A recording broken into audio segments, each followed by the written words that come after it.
반갑습니다. 백두대간 인문기행 34마 아름다운 수로 부인 편입니다. 거부가 수로를 내어놓아라. 남의 아내 훔쳐간 죄 그 얼마나 크랴. 내 만일 거역하고 내어놓지 않는다면은 그물로 잡아내어 구워 먹고 말 테다. 삼국유사의 해가였습니다.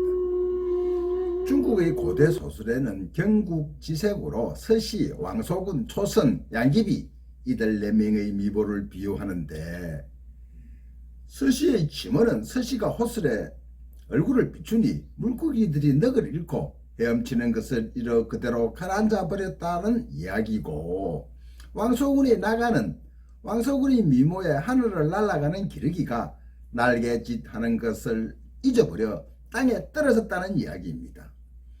또 매월은 삼국지에 등장하는 인물인 초선을 지칭하며 달이 부끄러워 구름 뒤에 숨는다는 말이고, 수화는 경국지색의 주인공이기도 한 당나라의 양귀비의 별칭으로 꽃들이 부끄러워 고개를 숙인다는 이야기입니다.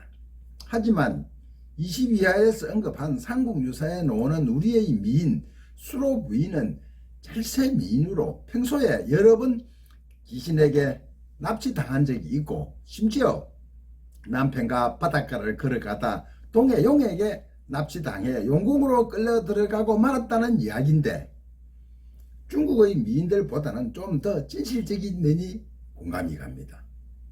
백두대간 태백산에서 발원해 동해로 흐르는 오십천 미인폭포에 이어 오십천이 동해에 함론하는 삼척 임해전 수로 부인 이야기입니다.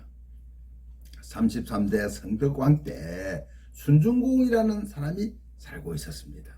순중공에는 수로라는 절대 미인의 아내가 있었는데, 미모가 어찌나 아름다웠던지 사람뿐만 아니라 온갖 귀신이나 영혼들도 틈만 나면 수로 부인을 납치하여 남편 순중공은 늘 자불안석이었고, 수로 부인 자신은 이를 즐겼듯 합니다.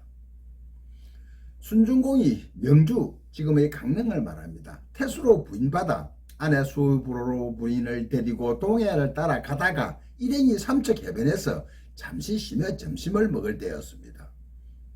이 길은 예로부터 화랑과 성녀들이 주로 지나다니면 서라벌에서 강릉을 거쳐 설악산 금강산까지 이어지는 해안길이 감탄사가 절로 나오는 절경입니다.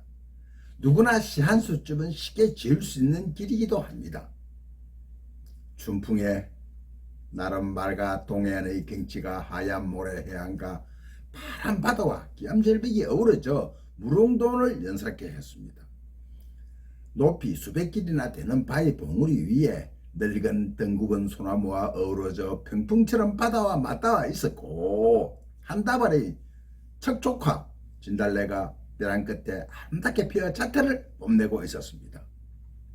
순중공 일행은 점심으로 준비한 중국밥을 먹고 금강산도 식후경이라 배가 부르자 수로 부인은 더욱 주변 기암절벽 풍경에 취했습니다. 한 잔의 차와 풍경이라 문득 기암절벽 끝에 핀 진달래꽃을 보고 감탄하며 자리에 일어섰습니다. 저렇게 아름다운 꽃은 나는 처음 본다. 누가 저 꽃을 꺾어줄 사람이 없을까 하며 주변 일행들에게 간절한 눈빛으로 말했습니다. 수로 부인은 자주 하는 행동인 듯 합니다. 일행 모두는 사람이 발길이 닿을 수 없으므로 불가당하라는 뜻으로 고개를 가로채었습니다. 마침 수로 부인 일행 곁으로 암소를 끌고 가던 늙은 할아버지가 수로 부지의 말을 듣고 수로 부인의 미모에 감탄하여 한동안 바위꽃을 바라보더니 꽃을 갖고 싶다는 수입원에게 벼랑끝 꽃을 다 바치고 싶어졌습니다. 노인은 암소를 끌고 가던 고피를 놓고 다람쥐같이 절벽을 기어 올라가 단숨에 꽃을 따왔습니다. 그리고 헌화가를 지어 꽃과 함께 바치고 홀연히 자신이 누군지도 밝히지도 않고 말없이 사라져버렸습니다. 그 헌화가는 30넉자의 짧은 글이지만 매우 감동적이었습니다. 붉은 바위 끝에 암소 잡은 손을 놓게 하시고 나를 부끄러워 하시지 않으신다면 꽃을 꺾어 바치오리다. 정연찬 풀입니다. 한동안 수료 부인은 진달래와 은하가를 바친 백발 할아버지에게 감동하여 정신을 잃었다고 합니다. 할아버지에게 진달래꽃과 은하가까지 받은 수로 부인은 구름이라도 탄 듯 걸음은 가벼웠고 입에서는 콧노래가 절로 나왔습니다. 다시 길을 가던 순정공과 수로 부인 인핵은 이번에 아주 황당한 일을 겪게 되었습니다. 동해안 삼척 임해정이라는 곳에서 잠시 쉬고 있는데 평소에도 절세 미인으로 귀신들에게 납치당한 적이 있던 수로 부인 앞에 너울성 파도가 치더니 바닷속에서 갑자기 나타난 동해용에게 납치당해 그만 바닷속으로 끌려 들어가고 말았습니다. 놀란 남편 순정공은 땅에 주저앉아 그저 소리만 치며 대속 통곡했습니다. 아이고 아이고 여보 수로 부인 제발 무사히 돌아오. 남편 순정공 혼자 땅바닥에 엎어져 발을 구르며 안타까워했지만 바다는 파도만 칠 뿐 아무 반응이 없었습니다. 이때 아까 진달래꽃을 따주고 은하가를 바친 백발 노인이 다시 나타나 아내를 빼앗긴 순정공을 채근한 눈빛으로 바라보며 부인을 찾을 방도를 일러주었습니다. 순정공 너무 슬퍼하지 마오. 애사람이 말하기를 여러 사람의 말 중구는 쇠도 녹인다고 했소. 용궁의 영이라도 어찌 여러 사람들의 말을 두려워하지 않을까.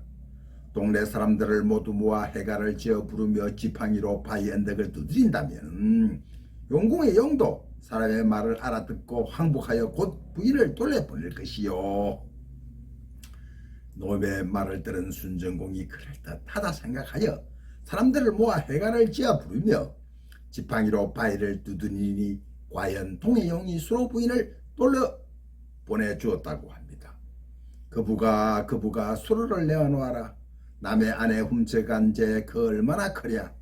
만약 거역하고 내어놓지 않는다면은 그물로 잡아 내어 구워 먹고 말 테다. 순정공은 기뻐하며 무트로 돌아온 수로 부인에게 바닥속 용궁의 일에 관해 물어보았더니 수로 부인은 이렇게 대답했습니다. 7가지 보물로 꾸민 궁중에는 없는 것이 없었고 사람들은 모두 친절했으며 음식은 맛이 달고 부드러우며 향기롭고 촉촉하여 인간 세상의 음식이 아니었습니다. 잠깐이나마 용궁의 생활이 무척 즐겁고 그리운 듯 했습니다. 수로 부인의 옷과 몸에는 사양 같은 향기로운 향기가 스며 있었는데 분명 이 세상의 것이 아니라고 하였습니다. 수로 부인이 자태와 용모에 비교 대상이 없을 정도로 뛰어난 절세 미인이었어. 깊은 산속이나 바닷가를 지날 때마다 귀신들에게 납치를 당했다고 합니다. 산골이건 해변이건 그녀가 지나가는 소문을 접한 사람들은 우연이나 귀신을 가장해 그녀에게 접근하여 수잘고 부리거나 일단 납치부터 하고 보는 만냥을 부르기도 했다는 이야기입니다. 심신 산골이나 외딴 바닷가까지 입소문을 타고 지내진 수로 부인의 미모 탓인지 수로 부인은 은근히 그 사건들을 즐겼던 것 같습니다. 무쌍애들이 젊은이 늙은이 가릴 것 없이 자신의 철을 노리는 바람에 속타고 애먹은 사람은 수로 부인의 남편 순정공 뿐이었습니다. 그러나 이미 수많은 남정네의 손을 타 순결 정숙한 조광지체의 이미지는 지우게 된 수로 부인이기도 합니다. 수로 부인의 자용절대 자태와 용모에서 당대의 비교 대상이 없을 정도로 뛰어난 절대적인 아름다움이었습니다.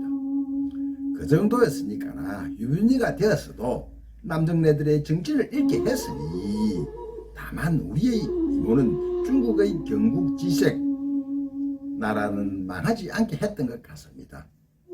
동해 50천 물을 마신 사람들 중에는 예나 지금이나 미인이 많았다고 합니다.